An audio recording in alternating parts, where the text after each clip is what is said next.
Hello, I'm Dennis Cheprunov with Highland Software, and with me today I have Levi Reep, our Senior Solutions Engineer, and we're going to look at how organizations can reduce security risks and improve compliance by monitoring for unauthorized use of confidential information.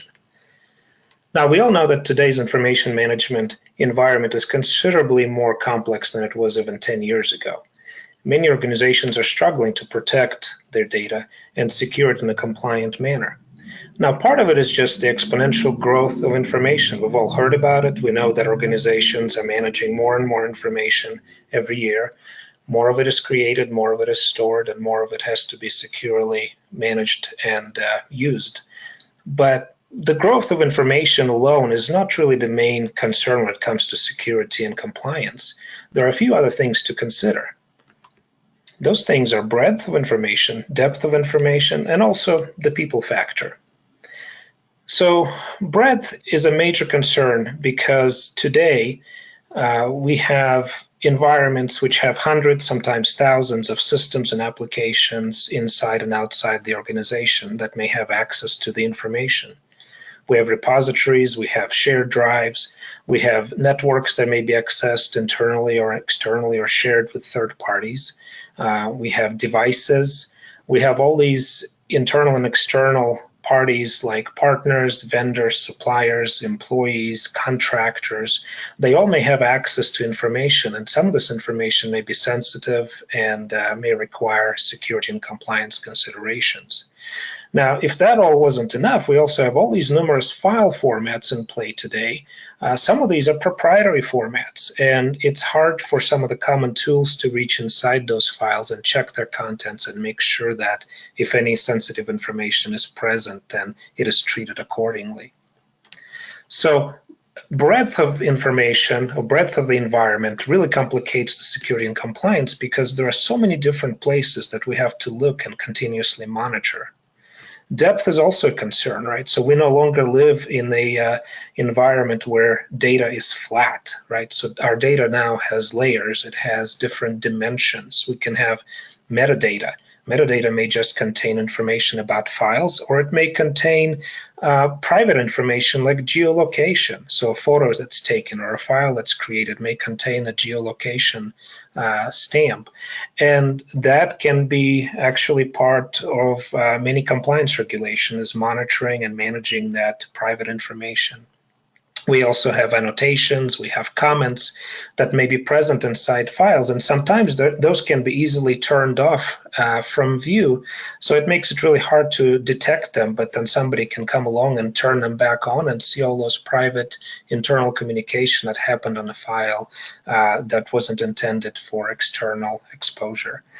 We now can also have files embedded inside other files, and those files may have only portions visible. So for example, in a PowerPoint, you can embed an Excel spreadsheet and only show one column, but there's all these other columns that may contain private data that are not visible to the naked eye, and again, would require a specialized tool to detect and flag for security and compliance review. We can also have private information that can be copied and pasted, right? And that is also very, very difficult to detect because, again, you're taking information from a secure file or sensitive file, and you're pasting it in a file that is no longer under the same access and security controls as the original file. So being able to detect that text, that contents that is secure is very difficult in this case. So depth, again, complicates information security and compliance because there are just so many different layers, and many traditional tools just can't reach down into all those layers to detect this information. Finally, we have people factor, right? So why are people a problem? Usually they're not malicious, but in all honesty, your peoples, the employees, the contractors, the vendors, their primary goal is not to improve security and compliance. Their goal is to get work done, right? And oftentimes they'll choose the path of least resistance. They're not security and compliance experts. They have broad access to various tools and repositories and systems within the organization, and they just want to get the work done. Right, so they often assume that security is taken care of by the IT department, and all they have to do is focus on their jobs. right? So this sort of lack of awareness can be also very risky behavior, because when people are not aware of security implications and just focus on getting work done as quickly as possible, they may do things like, attach a sensitive file to an unencrypted email, or put it on a shared drive that's not properly protected, or share it with a vendor, right? Or may download it onto their mobile device so they can work on it at home. So this risky behavior is very challenging to detect, because this often happens outside the realms of systems that IT is actually capable of protecting. And because it's difficult to detect, it's also difficult to enforce the policies, right? Because if you can't detect it, you can't bring the people's attention to it. You can't generate that awareness that they're doing something that's risky. And therefore, it just simply perpetuates that behavior. So there's the people factor, right? So all these things combined together create a lot of risks, because ultimately, when you have all these factors in play, confidential, sensitive information may end up in places that it's not intended for. And in those places, it's out of reach of the proper security and compliance controls. This creates risks, right? So we have two types of risks that this situation creates. It's information security risk and compliance risks. So let's look at the security risks first. So when we have data that's been improperly moved or replicated or into some unauthorized location, it is no longer managed by retention schedules that are intended to archive it or delete it when it's no longer needed. It's no longer protected by access controls, so we don't know who is able to access it. And when this happens, when it's moved to an unauthorized location, it may also be picked up by that new host system and backed up and archived over and over, creating all these instances of unintended copies of that information that are again, they're unsecure. They're not in the right system. They're not subject to the policies that were set up to protect that information. We also have a security concern pertaining to breaches. So when a breach or an unintentional disclosure of information happens, the first objective of the organization is usually to determine if any sensitive information has been exposed. Now, when this unauthorized copying or replication or moving of information happens, it's often very difficult for the organization to determine what exactly has been lost. They may not exactly be aware of what was on those drives, if there was any private information, was there any confidential information from the company, was there PII, personal identifiable information, patient information, student information. All of that may have been exposed without the knowledge of the organization. And so not knowing that can significantly prolong response times, because you have to do investigation and find out what exactly has been lost, can create unexpected liabilities. So if there was a compliance violation that becomes exposed through this breach, all of a sudden you have to pay these fines, you lose customer trust. There's a lot of different effects to having a breach, and the security aspect of it is definitely one of them. And finally, when we're looking at security risks and moving this data to unauthorized locations, we also have to consider the loss of chain of custody, right? So when the chain of custody is broken, essentially the data is moved to a place that's no longer protected. It can then undergo unauthorized changes. So somebody may pick up that new version, make changes to it without having proper privileges, proper rights to do so. And then you end up with two versions of the information, of 3 or 4 versions that may be different from each other. So that is also a major security concern that pertains to data integrity. Let's look at compliance risks next, right? So today's organizations are subject to numerous regulatory, industry compliance, internal policy compliance requirements. And when you move information to an unauthorized location, you're often breaking the requirements. You're often no longer compliant with those requirements, right? Because you have to ensure that the information is stored, accessed, and shared in proper ways. And it often can't be in the new unauthorized locations, because they're not protected properly.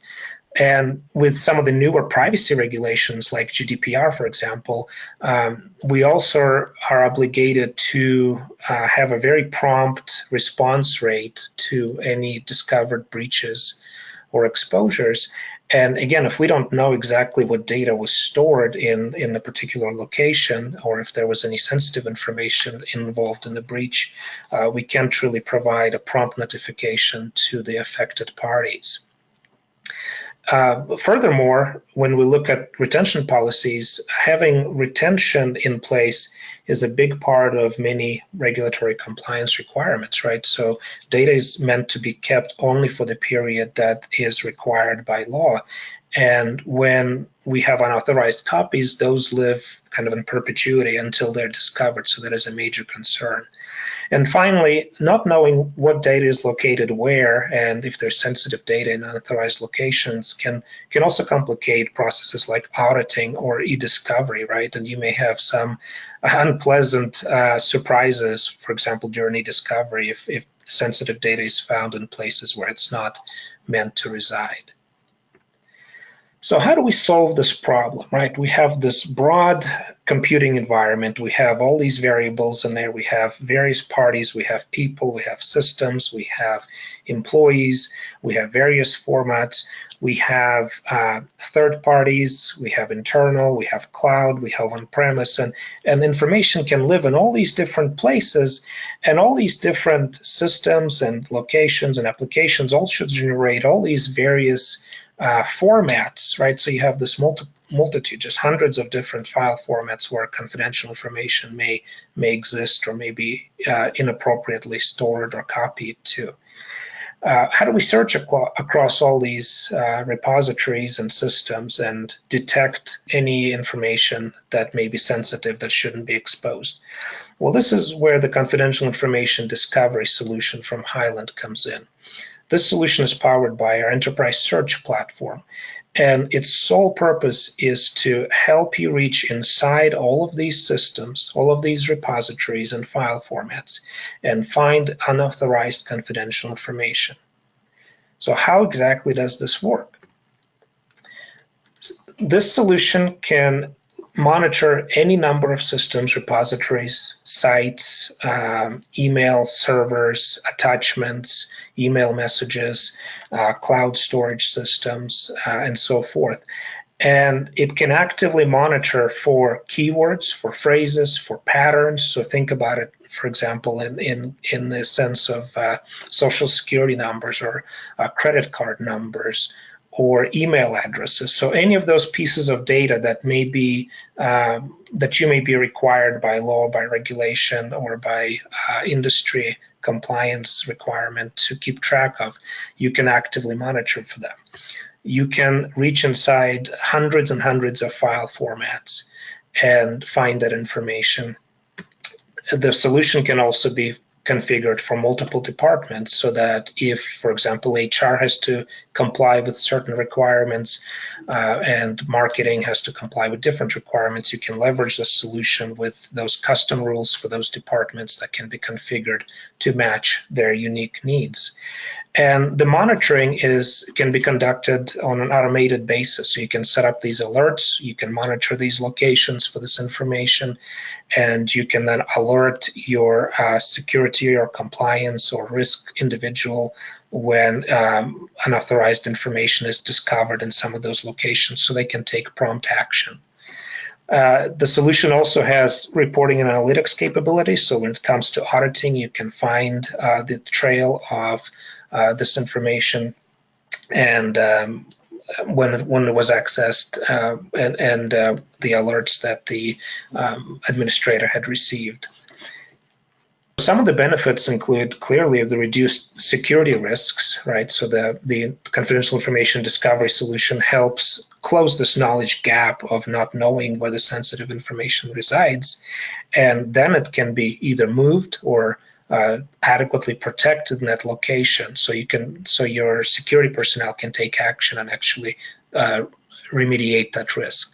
So the solution proactively monitors for keywords and phrases, and then your security and compliance professionals can act on it and remove it, therefore reducing the risk. It also improves compliance, right? So when information is copied without authorization or moved without authorization, that creates a compliance violation. And by eliminating this information, we're reducing that compliance risk as well.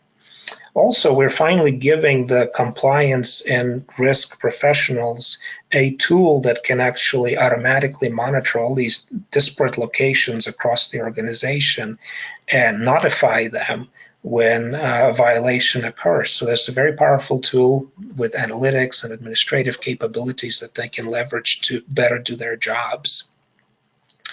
And finally, using a solution like confidential information discovery can generate awareness. So think back to that people factor, right? So when we have people who just want to do their jobs and focus on business side, being able to point out these violations to them can ultimately lead to change in behavior and better adherence to the internal policy and better adherence to the compliance and security standards. And with this, I'll turn this over to Levi, and he will actually demonstrate how this solution works. Thank you, Dennis. Today, we're going to talk about enterprise search and how it can be used in a compliance and monitoring use case. When we think about enterprise search, we traditionally think about it from the user's perspective. So a user might have one or more collections of files that they're looking to sort through, get information, find what they're looking for to do their job. So a user might start with a simple keyword, get their results, and then need to filter through and navigate to the particular document that they're looking for. In this instance, I'm looking through my corporate policies, but I could be looking through any number of different collections, whether it's things like my personal emails and documents on my local PC, as well as shared information in file shares and perhaps SharePoint sites or ECMs. We can pull all of that information into a unified result list and allow the users to use enterprise search to find that information, navigating through, being able to resort, quickly filter results, using things like query suggestions and categories to help narrow that down. Of course, taking advantage of quick document previews that don't leave the browser and don't require any third-party plugins. Being able to still access the native files or even convert them on the fly. This is all functionality that's used every day by end users and knowledge workers. But if we want to take that and take the way that users use enterprise search, why not give the same tools and the same abilities to your security and compliance personnel? So we'll take a look at a data set here that was actually released to the general public by the Florida OIT office a few years back. We call this leaked emails, but they're actually technically leaked on purpose. Now, this is a collection. I'll do a quick search to give you the results here. This is a collection of over 300,000 emails and attachments, and it spans a number of years, almost an 8-year period. Now, this information was released to the general public a little too quickly, and I'll explain why. Using some of the features that we have built in, we're able to not only search for keywords and phrases, we can also use all of the Boolean and proximity operators that are built into the query language. We can also create things like custom synonyms and make terms and phrases synonymous with one another. Doing some pattern matching is another way we can do that, using a combination of features to help me look for some number patterns. And I'm going to look for a phrase of number patterns, if you will. 3 numbers followed by 2 numbers followed by 4 with any old separator between them, something that might look like, in this case, a social security number. This data set was released in an effort to be transparent. Unfortunately, it was a little too transparent. If it wasn't for using some of the other features that come built into our solution here, you would actually be seeing these people's private information here. So this is information that unfortunately went out to the general public and is now I'm sure distributed widely on the internet between all kinds of shady personnel. But it gives, this is exactly the kind of use case where you want your compliance people to be able to understand that this information is here, being able to see it, being able to navigate through and see the specific instances of the hits on the search terms here, in this case, that number pattern. but it also allows administrators to subscribe to this. Using this form, the administrator can punch in his email address and be automatically alerted anytime new documents match the search criteria. So if another email gets sent or another file gets saved in the wrong location that has a potential Social Security number, they'd be alerted automatically and can be more proactive with their response, being able to secure, lock down, move, or notify the user that they might have done something wrong. Thank you, Levi. I really appreciate you showing us the features of the confidential information discovery solution and the underlying enterprise search platform. I hope the audience was able to see how easy it is to set up new alerts and new search queries with this tool. I especially like the data masking capability, which eliminates additional unnecessary exposure of this private information within the interface itself. So to sum up, the confidential information discovery solution helps you reduce security risks. It improves compliance with security and privacy regulations. It empowers your security risk and compliance professionals, and it generates awareness and improves policy compliance within your organization.